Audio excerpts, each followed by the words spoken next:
Friends, welcome back to my class. जैसा कि आप जानते हैं, हम नाइलेट के ओ लेवल का रिवाइज सिलेबस कवर कर रहे हैं और उसमें मॉड्यूल 2 M2R5 हमारा रनिंग में है। प्रीवियस की क्लास में आप जानते हैं हम चैप्टर नंबर 8 कवर कर रहे थे और उसमें जो हमारा टॉपिक था वो आप लोगों ने देख लिया होगा। आज हम जो टॉपिक कवर करने जा रहे हैं हमारे चैप्टर नंबर 8, जिसका कि नेम है web publishing and browsing overview. तो उसमें जो हम टॉपिक कवर करेंगे वो रहेगा हमारा HTTP hyper text transfer protocol. I hope previous की वीडियोस में मैंने इनकी नॉलेज थोड़ी दे दी होगी आपको, बट ये जो हमारा इस चैप्टर का लास्ट टॉपिक है तो उसे हम कवर करते हुए जा रहे हैं। सिलेबस वाइज सिलेबस कवर कर रहे हैं, तो जो चैप्टर है इसका लास्ट टॉपिक समझ के हम इसे आज की वीडियो में कवर करेंगे। ठीक है, चलिए बढ़ते हैं हमारी आज की वीडियो में।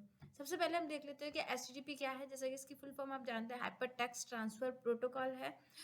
ये एक तरह का प्रोटोकॉल है जिसके अकॉर्डिंग ही हमारा जो हाइपर टेक्स्ट मार्कअप लैंग्वेज में यूज़ किया गया कंटेंट है वो हमें हमारे ब्राउज़र पर हमारे व्यूज़ के अकॉर्डिंग शो होता है। कम्युनिकेशन के लिए हमारा ये प्रोटोकॉल यूज़ में लिया जाता है, सर्वर से रिक्वेस्ट और रिस्पॉन्स के लिए।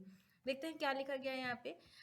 HTTP is a protocol that allows web browser to talk to server and exchange information. HTTP एक तरह का प्रोटोकॉल है जो कि वेब ब्राउजर को अलाउ करता है, परमिशन देता है कि वो सर्वर से डेटा एक्सचेंज करने के लिए, इंफॉर्मेशन एक्सचेंज करने के लिए कनेक्ट हुए। यानी इस प्रोटोकॉल की हेल्प से क्या होता है, एक वेब ब्राउजर, एक यूजर का जो क्लाइंट कंप्यूटर है वो सर्वर से कनेक्ट होता है, कम्युनिकेशन होता है इनके बीच में और डेटा एक दूसरे के पास ट्रांसफर होता है। HTTP provides a standard way to communicating between browser and web server। HTTP एक स्टैंडर्ड वे प्रोवाइड करवाता है, जो रूल्स बने हैं, प्रोटोकॉल यानी रूल्स बने हैं, उन रूल्स के अकॉर्डिंग क्या करवाता है, कम्युनिकेशंस करवाता है, स्टैंडर्ड कम्युनिकेशन करवाता है हमारा जो ब्राउजर होता है, वेब ब्राउजर, उसके बीच में और हमारा जो वेब सर्वर होता है उनके बीच में। So any browser can talk to any server provided that they both conform to the HTTP specifications. तो उससे क्या होता है, जब यहाँ पे web server and web browser आपस में कम्युनिकेट कर पाते हैं किसके थ्रू, HTTP प्रोटोकॉल के लिए। इसलिए कोई भी ब्राउजर किसी भी सर्वर से क्या कर सकता है, कम्युनिकेट कर सकता है, बशर्ते ये है कि उनमें HTTP का जो कंफर्मेशन है वो किया गया हो, स्पेसिफिकेशन हो कि उनके बीच में किसके अकॉर्डिंग डेटा ट्रांसफर होगा, कम्युनिकेशन होगा, वो आपका HTTP के अकॉर्डिंग होना चाहिए। दोनों में, आपके सर्वर्स हो गए या फिर आपके जो ब्राउजर्स होते हैं उनके बीच में कंफर्मेशन होनी चाहिए कि HTTP प्रोटोकॉल्स का ही यूज किया जा रहा है। HTTP expects the clients to initiate a request and the server to respond। HTTP क्या करता है, ग्राहक से रिक्वेस्ट करता है कि वह रिक्वेस्ट करने के लिए सर्वर को क्या दे, response they.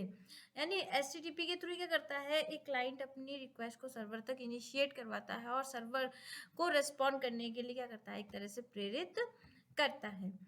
Each request and response has 3 parts. ये जो रिक्वेस्ट एंड रिस्पॉन्स का जो पूरा एक एक्सचेंज हो रहा होता है, ये बेसिकली 3 पार्ट्स में डिवाइड होता है। जैसा कि फर्स्ट रहता है द रिक्वेस्ट और स्टेटस लाइन। सबसे पहला रहेगा रिक्वेस्ट बोलते हैं जिसे हम, या फिर जिसे हम स्टेटस लाइन कहते हैं, उसकी डिटेल्स होती है। फिर रहता है हमारी हेडर फील्ड्स।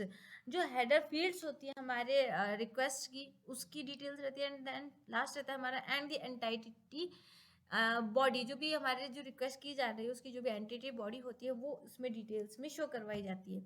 कैसे, अभी मैं आपको एक्सप्लेन करती हूँ। सबसे पहले हम बात करेंगे रिक्वेस्ट लाइन की, कि रिक्वेस्ट लाइन क्या होती है। This line contains a request method, the document location and the protocol version. सबसे पहले एक रिक्वेस्ट लाइन लिखी होती है, उसमें क्या डिटेल्स दी होती है, एक रिक्वेस्ट मैथड कि कौन सा मैथड का यूज किया जा रहा है। यानी मान लीजिए गेट मैथड का हम यूज करते हैं हमारी रिक्वेस्ट सर्वर से लेने के लिए, तो आपको मिल जाएगा गेट, फिर आ जाएगा स्लैश, फिर बोल रहा है डॉक्यूमेंट लोकेशन, यानी आपने जो भी HTML की फाइल है उसकी लोकेशन आपको शो हो जाएगी। फिर ये बताएगा कि प्रोटोकॉल का वर्जन क्या है, वो आपको रिक्वेस्ट लाइन में शो हो जाता है। तो वो मैं एक बार आपको यहाँ पे लिख के बता दी हूँ। सपोज यहाँ पे आ गया आपके गेट, ठीक है। आप जानते हैं राइटिंग मेरी थोड़ी यहाँ पे अच्छी मिलेगी आपको, ठीक है। गेट मेथड का यूज कर रहे हैं, यानी सबसे पहले मेथड शो करवा रहा है हमारी रिक्वेस्ट में। जो भी हम HTTP के थ्रू किसी भी प्रोटोकॉल पे, किसी भी वेब सर्वर पर हम रिक्वेस्ट करते हैं, तो आप जानते हैं URL हमारा होता है HTTP:// जो भी हमारे वेबसाइट होती है उनका नेम, स्लैश जो फाइल होती है उनका नेम। तो रिक्वेस्ट लाइन में जो लिखा गया होता है उसकी डिटेल्स हम देख रहे हैं। तो सबसे पहले आता है रिक्वेस्ट मैथड, यानी गेट मैथड का हम यूज कर रहे होते हैं। उसके बाद उस फाइल का नेम आता है जो कि आपकी HTML में बनी होती है, ठीक है। ये डॉट लगाया हमने और ये HTML यहाँ पे लिख दिया।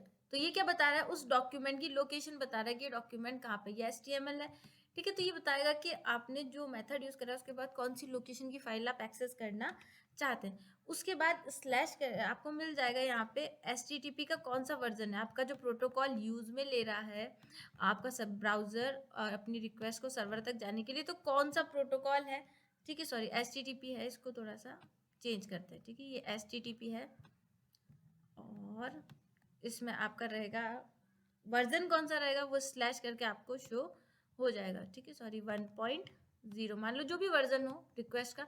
तो इस तरह से आपको पूरी रिक्वेस्ट लाइन शो होती है जिसमें कि बताया जाता है कि कौन सा मेथड है, कौन सा डॉक्यूमेंट का लोकेशन है, कौन सी फाइल है और साथ ही साथ कौन सा प्रोटोकॉल रिक्वेस्ट के लिए यूज में लिया जा रहा है। ठीक है, अब हम देखते हैं उसके बाद आता है header section. This series of lines contains HTTP headers that are used to pass other information about the request। इस series of lines में क्या होता है, HTTP पर जो request की जा रही है उसकी information लिखी गई होती है। HTTP के थ्रू जो सर्वर को request की जा रही है उसकी डिटेल्स हेडर सेक्शन के अंदर में लिखी जाती है कि हमारा यूजर एजेंट कौन सा है, कौन सा ब्राउजर है, ये इनकी डिटेल्स उस हेडर सेक्शन के अंदर मेंशन की जाती है।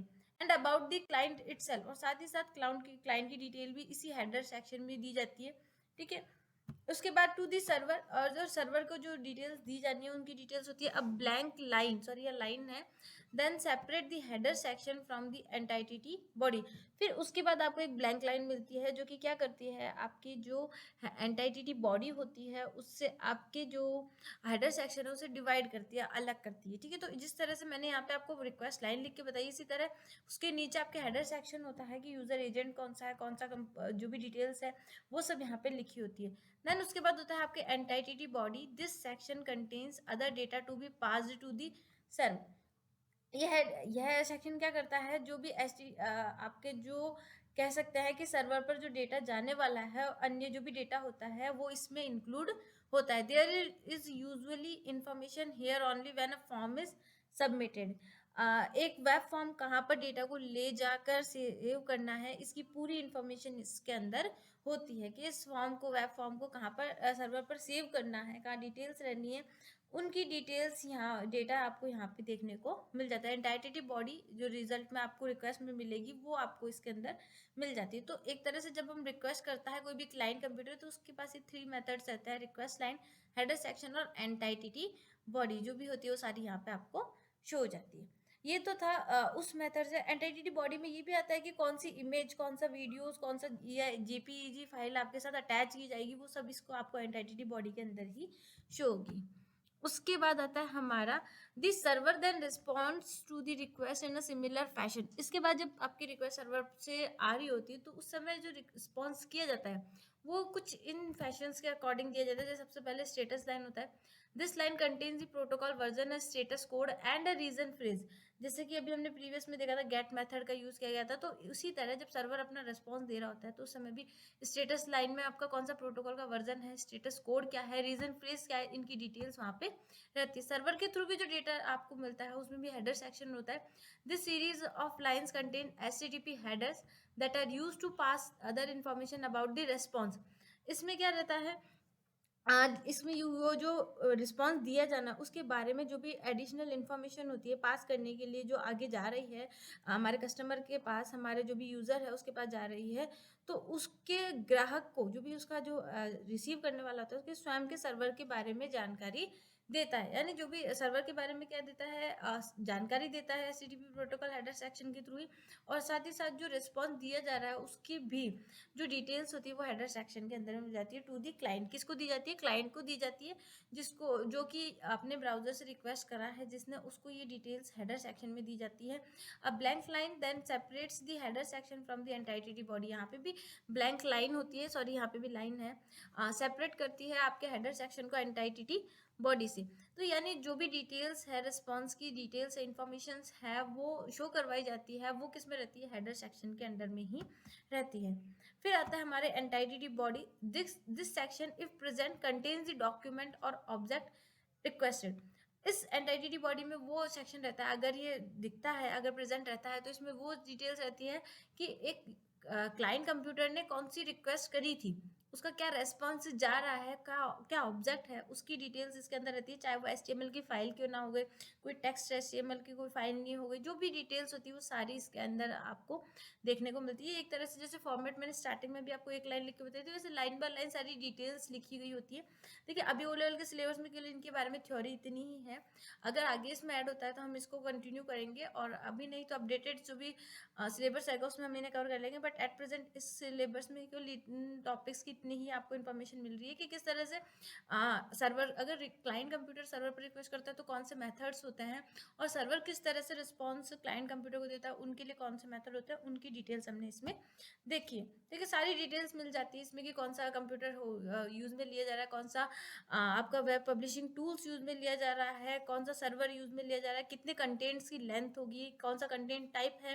ये सारी डिटेल्स इन मेथड्स के थ्रू आपको देखने को मिलती है जब भी आप वेब पब्लिशिंग के थ्रू जब भी आप कोई रिक्वेस्ट सर्वर पे करते हैं। ठीक है, नॉर्मल देखने ही मिलती है ऐसे, अगर आप देखना चाहें तो देख भी सकते हैं, उसके लिए अलग से आपको एक सेटिंग्स करनी होती है, उसके बाद आपको आपकी डिटेल्स देखने को आपकी विंडो पर मिल जाती है। फिर आता है आपका नेक्स्ट वेब पब्लिशिंग टूल्स। ठीक है, वेब पब्लिशिंग टूल्स यानी अभी जैसे आप जानते हैं हमारा चैप्टर ही पूरा पब्लिशिंग से रिलेटेड था, ओवरव्यू पूरा इसमें मिला है आपको चैप्टर में। तो आज हम बात इसी का जो लास्ट टॉपिक है उसमें बात कर लेंगे कि वेब पब्लिशिंग टूल्स क्या होते हैं। वेब पब्लिशिंग और online publishing is the process of publishing content to the internet. ये तो अभी तक आप जान गए होंगे। वेब पब्लिशिंग और ऑनलाइन पब्लिशिंग का मतलब क्या, एक तरह से प्रोसेस है हमारे कंटेंट को इंटरनेट पर पब्लिश करवाने के लिए। ठीक है, it includes creating and uploading websites, updating web pages and posting blogs online। इसमें हम क्या इंक्लूड करते हैं, अगर आप कोई क्रिएट करना चाहते हैं वेबसाइट या अपलोड करना चाहते हैं, साथ ही आपके जो वेब पेजेस हैं उनमें कुछ अपडेट करना चाहते हैं या कुछ ब्लॉग ऑनलाइन पोस्ट करना चाहते हैं, वो सब किसके अंडर में आता है, हमारे वेब पब्लिशिंग के अंडर में आता है।